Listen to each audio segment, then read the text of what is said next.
Hello friends, स्वागत है आपको अपने चैनल ऑल कंपटीशन क्लासेस में। तो चलिए आज हम लोग देखेंगे क्लास 10th और 12th वाले के लिए हिंदी व्याकरण का 25 ऑब्जेक्टिव प्रश्न ये है, जिसमें से यह है कौन कितने प्रकार के होते हैं। तो चलिए हम स्टार्ट कर रहे हैं। यहाँ पे वर्ण, यहाँ पे हम स्टार्ट कर रहे हैं। आपको वर्ण कितने प्रकार के होते हैं, तो वर्ण कितने प्रकार के होते हैं? 3, 2, 4, 1। तो वर्ण 2 प्रकार के होते हैं। आगे हम नेक्स्ट प्रश्न लेंगे 2 नंबर, स्वर वर्ण कितने प्रकार के होते हैं। तो स्वर वर्ण कितने प्रकार के होते हैं? तो स्वर वर्ण 3 प्रकार के होते हैं। स्वर वर्ण कितने प्रकार के होते हैं? तो स्वर वर्ण 3 प्रकार के होते हैं। आगे आपका नेक्स्ट प्रश्न है स्वर वर्ण कितने होते हैं। तो स्वर वर्ण कितने होते थे? स्वर वर्ण 11 होते हैं। आगे नेक्स्ट प्रश्न लेंगे आपको व्यंजन वर्ण कितने होते हैं। तो व्यंजन वर्ण आपको कितने होते हैं? व्यंजन वर्ण 33 होते हैं। व्यंजन वर्ण कितने होते हैं? इसका ऑप्शन नंबर ए हो जाएगा सही। व्यंजन वर्ण 33 होते हैं। नेक्स्ट प्रश्न है आपका 5 नंबर, स्पर्श व्यंजन कितने होते हैं। तो स्पर्श व्यंजन कितने होते हैं आपको? तो स्पर्श व्यंजन आपको यहाँ पे 25 हो जाएंगे। स्पर्श व्यंजन कितने होते हैं? 25। स्पर्श व्यंजन कितने हो जाएंगे? 25। नेक्स्ट है उत्पत्ति के आधार पर शब्द कितने प्रकार के होते हैं। 5, 4, 3, 7। तो उत्पत्ति के आधार पर आपको शब्द 4 प्रकार के होते हैं। उत्पत्ति के आधार पर शब्द कितने प्रकार के होते हैं? तो उत्पत्ति के आधार पर शब्द 4 प्रकार के होते हैं। नेक्स्ट है आपको 7 नंबर प्रश्न। 7 नंबर आपको प्रश्न है बनावट या रचना के दृष्टि से शब्द कितने प्रकार के होते हैं। तो बनावट या रचना के दृष्टि से आपको शब्द 3 प्रकार के होते हैं, यानी ऑप्शन नंबर ए सही हो जाएगा। आपका नेक्स्ट प्रश्न है 8 नंबर प्रश्न है आपका नेक्स्ट प्रश्न है 8 नंबर, अर्थ के आधार पर शब्द कितने प्रकार के होते हैं। तो अर्थ के आधार पर शब्द 2 प्रकार के होते हैं। अर्थ के आधार पर शब्द कितने प्रकार के होते हैं? तो अर्थ के आधार पर शब्द 2 प्रकार के होते हैं। आगे 9 नंबर प्रश्न है आपका संज्ञा कितने प्रकार के होते हैं। तो संज्ञा कितने प्रकार के होते हैं? तो संज्ञा आपको हो जाएगा संज्ञा 5 प्रकार के होते हैं। संज्ञा कितने प्रकार के होते हैं? संज्ञा 5 प्रकार के होते हैं। नेक्स्ट प्रश्न है 9 नंबर, गिनती के आधार पर संज्ञा कितने प्रकार के होते हैं। तो गिनती के आधार पर संज्ञा 2 प्रकार के होते हैं।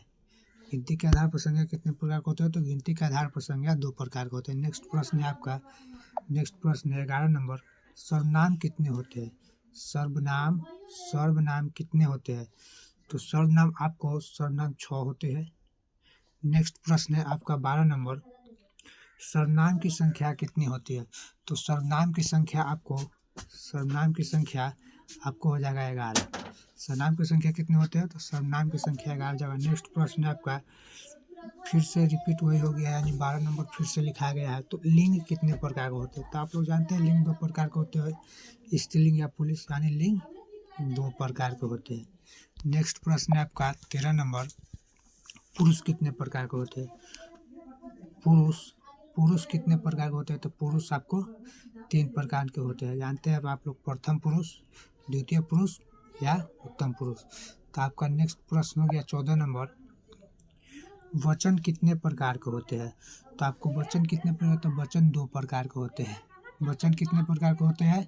तो वचन 2 प्रकार के होते हैं। नेक्स्ट प्रश्न है आपको वाक कितने प्रकार के होते हैं।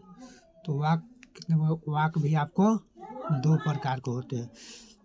सरल वाक आपको 3 प्रकार का हो जाएगा। वाक हो जाएगा 3 प्रकार के। आगे नेक्स्ट प्रश्न है आपका 16 नंबर, वाच कितने प्रकार के होते हैं। तो वाच कितने प्रकार, तो वाच भी आपको हो जाएगा 3 प्रकार के। वाच कितने प्रकार के होते हैं?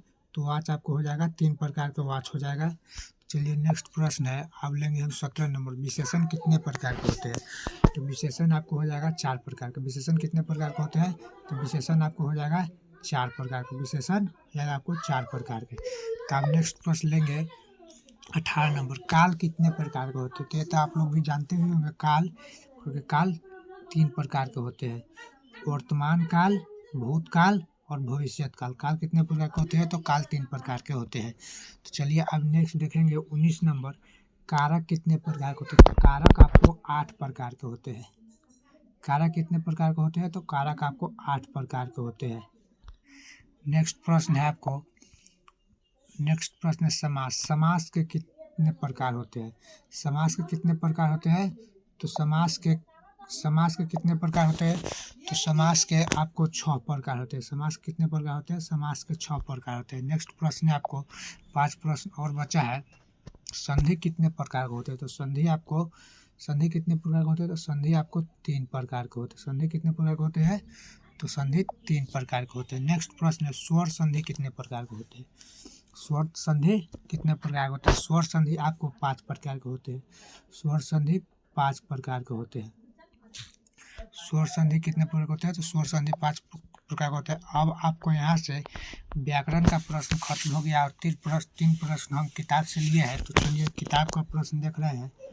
भगत सिंह का जन्म कब हुआ था? तो भगत सिंह का जन्म 1907 ईस्वी में हुआ था।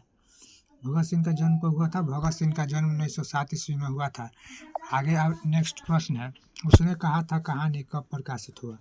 तो उसने कहा था कहानी आपको 1915 ईस्वी में प्रकाशित हुआ। उसने कहा था कहानी 1915 ईस्वी में प्रकाशित हुआ। आप देखेंगे हम लोग 25 नंबर जो इस वीडियो का लास्ट क्वेश्चन है। तो उसने कहा था कहानी का नायक कौन है? तो उसने कहा था कहानी का नायक कौन है? तो उसने कहा था कहानी का नायक लहना सिंह है। तो चलिए, यदि आप लोगों को वीडियो अच्छा लगा हो तो लाइक, कमेंट एंड सब्सक्राइब कीजिएगा। तो अब हम यहीं पे इस वीडियो को समाप्त करते हैं।